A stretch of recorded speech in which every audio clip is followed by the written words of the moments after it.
Well, we are starting a new series this morning, and we're calling this COVID and the Cross. And what our intention is in this series, as we are in it for the next 5 weeks or so, is to help us, using Scripture, to have a biblically grounded view of what our response as followers of Jesus. And I say that knowing that most in this room would say that they've given their lives to Jesus Christ, but there may be some here who are exploring Christianity, or something else has prompted you to come here with us this morning. I want you to know we don't want you to feel excluded from this. We love that you're here. But for Christians, for followers of Jesus Christ, who believe this book, who believe God's written word, that it is full of life and that it is relevant for life today, it's not just a book of history. It's not just an ancient text, but it is relevant for life today, that it's alive, that it is active. What does it teach us about how we as followers of Jesus are to respond to COVID? How do we respond to a pandemic? And we want to have our view of the pandemic and our response grounded in Scripture. And here's why. If it's not grounded in Scripture, it'll be grounded in something else. Because we're all religious, every one of us in this room, whether you would describe yourself as Christian or not, every one of us is religious. Every one of us has a worldview that shapes how we make sense of major global events like this pandemic that we're still in the midst of, but also micro events in our own life that for others might look like it's micro because it's just you, but for you it doesn't. It doesn't feel small. Something that you've walked, a tragedy that you're facing, something that has cost you dearly recently, or that you're afraid might be coming up, whatever that event may be, there's a worldview that you carry that is going to shape how you try to make sense of that. And each of us have no alternative but to do that in a way that requires faith. We all have faith. I mean, is COVID not a perfect example of that? Many, if not most in this room, will have been vaccinated. I myself, I don't know absolutely everything that the scientists know that have worked on these things. I don't know everything that the doctors and the nurses that I've been watching on the news over the past many months, I don't know everything that they know. A lot of this we have to receive by faith. Even if COVID isn't our example, there are other things. There are other ways that we have to make sense of things that we don't know everything about, that we have no alternative but to trust. So there's a question. Ultimately, what are we going to trust? Ultimately, who are we going to trust? And it probably goes without saying that followers of Jesus are the ones that have said, ultimately, I trust Jesus. It doesn't mean that I never trust the others that I've just mentioned, others that lead different institutions, or if you're married, it means you never trust your spouse. Of course it can mean these things as well, but ultimately, my faith is in Jesus. And so as we try to make sense of this pandemic, we want, our hope for this is as a church that we will come to this book and allow this book to speak to us. And you might think, well, I haven't read in my Bible, I haven't come across the word COVID or coronavirus in my Bible. That is true. But this book is no stranger to major events, to major catastrophes or disasters. And it's full of stories, true stories of people who have faced such things, and God has been with them just as He is with us and has spoken to them, and that's recorded, that's written down. So this book can help us. This book can help us make sense of these things, and we want the church to be helped. I don't know about you, I want to be helped in this, because in the absence of a scripturally grounded view of this, something else will take its place. If it's not Scripture, it'll be something else. I promise you that. It'll be what you watch on the news. It'll be the opinions of the blog articles that you read, something on Reddit. It'll be a show that you watch about the pandemic on Netflix or something like that. I'm not saying that all of that information is necessarily fully wrong, but I'm saying without a biblically grounded view of this, your view will be shaped to some degree in fullness by these other things, and that can be a very dangerous place to be. That can be a very dangerous place to be. This is not a dangerous place to be. This is solid ground. And that's why we're going to open this book over the next few weeks as we do every week in the life of this church, but particularly looking at how we are to understand and make sense of these events over the past few months that have faced all of us. I was chatting with somebody before the service who moved to the city a year ago. Imagine moving to Ottawa a year ago, like in the midst of COVID. Imagine trying to get to know your neighbors in the midst of COVID, getting to know your colleagues when everybody's working on Zoom and you're not able to gather in the office, around the water cooler. Does anybody actually do that? You're all government people, aren't you? I don't know if people actually gather around water coolers. Gather around a coffee, okay? Or go and have a drink with somebody. It's hard to do in COVID. It's really, really tough. This has been tough. This has been a challenging time. As we go through this series, we're going to be borrowing very heavily from a British theologian named N.T. Wright. Maybe some of you have read some things that he's written. Just a wonderful gift to the worldwide church. He's written a book called God and the Pandemic. I think right now it's like $3 on Kindle, $5 or $6 on some of the other readers. Just really cheap and really well worth getting a hold of. And if you want, you can kind of use that as a companion piece as we're going through this series. That short book is shaping a lot of what we're going to be doing throughout this series.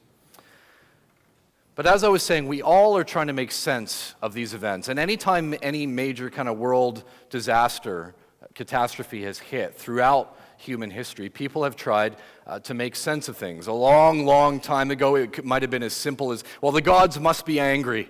Clearly, the gods are angry because this big natural disaster has happened, or this big outbreak has happened, or something like that. But the philosophers didn't like that very much. That was a little bit too simple. So they presented three alternatives. And the three most popular alternatives presented ages ago were these. First off, the Stoics, and you've probably heard kind of that being used even as an expression. Stoic, think of it as kind of keep calm and carry on. It's just, hey, whatever's going to happen is just going to happen, and we just there's nothing that we can really do about it. The second is the Epicureans. That says that just everything is random. Everything is random. There's nothing that you can do about it, and just try to make the most of it. A modern equivalent of that would be, remember YOLO? Remember that was really trendy? You only live once. That's kind of a modern application of that. And the third one would be the Platonists, and they would say that this present life is just a shadow of reality. This present life and everything we face is just a shadow of reality. There's not much that we can do about it now, but we're set for a better place. So let's just kind of fix our eyes on that better place. That has tended to be the one that can seep into a lot of Christianity that is in the face of disaster, which is just, no, let's just look to heaven. Let's just look to heaven. Don't look down right now. Whatever you do, don't look down. Just look to heaven because we're going to a better place, and we can just kind of keep our eyes fixed on that, then everything will be fine. And we're going to explore that in the series. Is that right? Is that actually a biblical view? We're going to have to explore that quite a bit. And as I was saying, even in Christianity, we're not immune to this. Different kind of approaches have come into Christianity as people have tried to make sense of this pandemic as well. As throughout history, when people have been faced with different trials and challenges, and they've taken on that view of Christians have taken on that view of, well, we just need to look to heaven because we're all gonna get kind of zapped away somewhere. A lot of that can come from Christian literature. I don't know if any of you have come across some of the end times literature that is out there, and there's quite a bit. I remember as a kid I came across quite a bit of this myself, and there was a book series called Left Behind. I remember seeing these books in my own home. They were in the church that I grew up in the church library. And these books were really, really popular. There've actually been film remakes of these books, and there's a recent one by Nicolas Cage. And rather than me tell you how good the film was, I'll let Rotten Tomatoes tell you how good I love that it has 1%, but only 70 reviews. Figure that out, okay? And the critics' consensus down here, I'm going to read this to you because I don't know if you're going to be able to read it from where you're sat. It says, "Yea, verily, like unto a plague of locusts, left behind hath begat a further scourge of devastation upon Nicolas Cage's once proud filmography." Not the best review. And this can shape our theology. These sorts of things can shape what we think that Scripture actually says. And I'm doing this as a little bit of a teaser because later in the series we're going to look at this in a bit more detail. Is this just the way that we're all just going to kind of get caught up, and so a pandemic doesn't matter because, well, we're going to be in heaven someday, and is that as Christians how we're called to respond? But that has implications, doesn't it? That has implications. Imagine saying something like that to your neighbor. Imagine saying something like that to a colleague or to somebody in your family that maybe through this pandemic has lost a loved one or has faced some immense challenge. I have hope because someday I'll be in heaven. Someday I'll be in heaven. It's like, it doesn't feel like there's a lot of compassion in that. It doesn't feel like there's a lot of empathy in that. So we're going to explore that later on. But again, in the midst of a pandemic like this, even as Christians, we can start to grab a hold of different worldviews and different, I would say in this case, a false theology that is not necessarily what Scripture is leading us to. And we can start to make statements about what we believe God is doing through a pandemic. And as we do that, we assume that we know exactly what is going on in the mind of God. When we try to explain the why, when we say, well, this pandemic, this virus has happened for this reason, and maybe you've come across some of that even over the past few months. This pandemic has happened because God is angry at sin in the world, and this is his way of dealing with sin.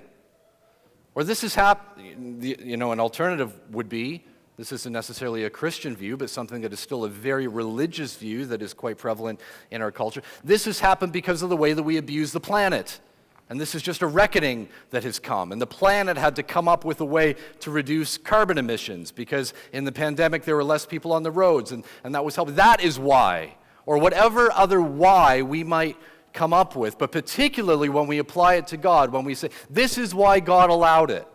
Whether it's on a macro level with the pandemic or on a personal level with you in your own life, when somebody comes up to you and says in the midst of a tragedy, in the midst of sorrow, this is why God did this in your life, or God allowed this to happen in your life.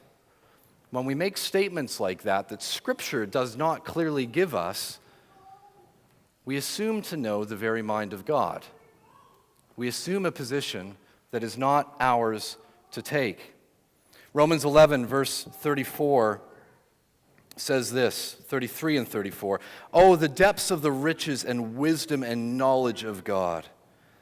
How unsearchable are his judgments, and how inscrutable his ways. For who has known the mind of the Lord, or who has been his counselor? Who has known the mind of the Lord? Who has been his counselor? Later in this series, we're going to look at the story of Job in the Old Testament of the Bible. Oh, it's a tough story. It's challenging. You want to talk about a man being hit by everything, like just by everything. Huge personal costs, the loss of family members, the loss of material possessions, the loss of health, loads of things. Loads of things. And this is part of what is even said to him and to his friends as some are coming along trying to give explanations and answers. Part of God's response is, do you know what's happening in my mind? Can you claim to know exactly what is happening in my mind? We can't. We can't. We as created beings cannot claim to know everything that is happening in the mind of a creator God. It just doesn't make sense. Are there things in Scripture that God has chosen to reveal that are on his mind, that are in his mind? Yes, there are. There are also things that he has chosen not to reveal. And for anybody in this room that may struggle with that, let me hold before you, without knowing your own father, but the example of your own father, whether good or bad. Everyone in this room has a father, whether good or bad, whether present or not present. But I guarantee that there have been times in your life when your father or a father figure has let you know what is on their mind and the reasoning behind some of their decisions or things that they have allowed, but there have been other times when they have not. And I would say, even though we as fathers in this room, we do not apply that perfectly, far from it, God the Father does apply that perfectly, and the same would apply to him. There are things that he thinks that he lets us know. He lets us know his thoughts, and there are other things that he chooses not to reveal. And that is completely his prerogative as God. That is something he is completely free to do. With Scripture as our foundation, do we know exactly why God has allowed this pandemic to take place? Do we know exactly why? Church, no, we do not. No, we do not.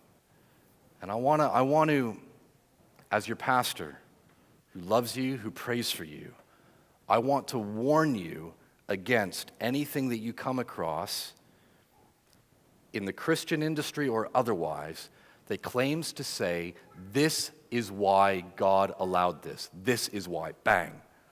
Be very careful. Church, we simply don't know. We simply don't know. And this book, when it comes to this pandemic, among other things, is much less concerned with trying to tell us why as it is with wanting to tell followers of Jesus what. What is it that we are to do in response?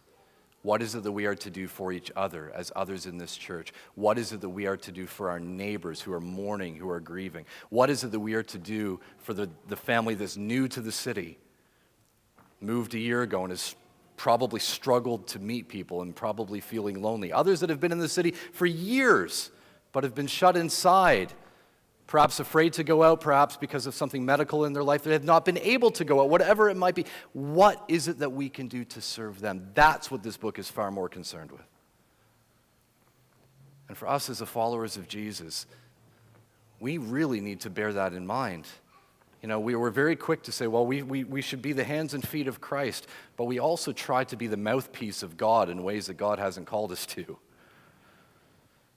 There's some ways that God has called us to speak the gospel, to speak the good news about Jesus. But God does not need us to be his PR. He doesn't need that. God's fully in control of his PR. You don't need to be his comms person. What he's told us to speak, what he's told us to speak of his son and the good news of his son, let's do that. Let's do that with everything that we've got. But let's be very careful about going out and trying to claim that we know the very mind of God on things that Scripture has not revealed to us. There's mystery to this. There's mystery to this. But there are things that God has chosen to reveal to us. There are mysteries that God has chosen to reveal to us. And the greatest mystery of all, which is the mystery of the gospel, that's the one that matters the most. That is the thing, if we're to try to figure out a mystery and to open our Bibles, a mystery that is going to impact your life the most, it's that one. It is that one. But as we face these challenges, as we face turmoil in our own lives, what should our response be? What should our starting place be? I think what we'll find is that our starting place is perhaps best found in what the psalmist writes in Psalm 46. If you have a Bible, feel free to turn there. If you've got one on your phone, feel free to turn there. Psalm 46 ends with words that most of us in this room, whether Christian or not, have probably come across. Words that are very pervasive in Christianity, and for good reason. Psalm 46 ends with, "Be still and know that I am God." Be still and know that I am God. I will be exalted among the nations. I will be exalted in the earth. But Psalm 46 does not start there. Psalm 46 is written by one who knows huge pain and challenge in his life. And he's writing about the people of God as well, who have also known huge pain and challenge in their lives. So what I want to do is I want to read Psalm 46 in its entirety, but while I read this, in a moment, there's a video that's going to play on the screen, and some of you may have seen it. It's a video from 2020. At the end of the year in 2020, every year Google does a year of search in a video, like some of the most searched terms throughout that year. So in this video, you're going to see kind of images of COVID that have been put into this video, but also of other current events that happened in the year 2020, which is a tough year. A lot of it is going to, a lot of it will be very familiar images. A lot of it will be like, oh yeah, I remember that. I remember when that happened. But as that's playing, I want to read Psalm 46 over the video. And I know the visuals are going to be happening right here behind me on an awfully big screen. There's the beauty about renting a cinema. But as this is playing, I want you to listen to the words of Psalm 46. Listen to these words that I'm reading from the Bible as this plays. All right. Verse 1. God is our refuge and strength, a very present help in trouble. Therefore, we will not fear, though the earth gives way, though the mountains be moved into the heart of the sea, though its waters roar and foam, though the mountains tremble at its swelling. There is a river whose streams make glad the city of God, the holy habitation of the Most High. In the midst of her she shall not be moved. God will help her when morning dawns. The nations rage, the kingdoms totter. He utters his voice, the earth melts. The Lord of hosts is with us. The God of Jacob is our fortress. Come, behold the works of the Lord, how he has brought desolations on the earth. He makes wars cease to the end of the earth. He breaks the bow and shatters the spear. He burns the chariots with fire. Be still and know that I am God. I will be exalted among the nations. I will be exalted in the earth. The Lord of hosts is with us. The God of Jacob is our fortress.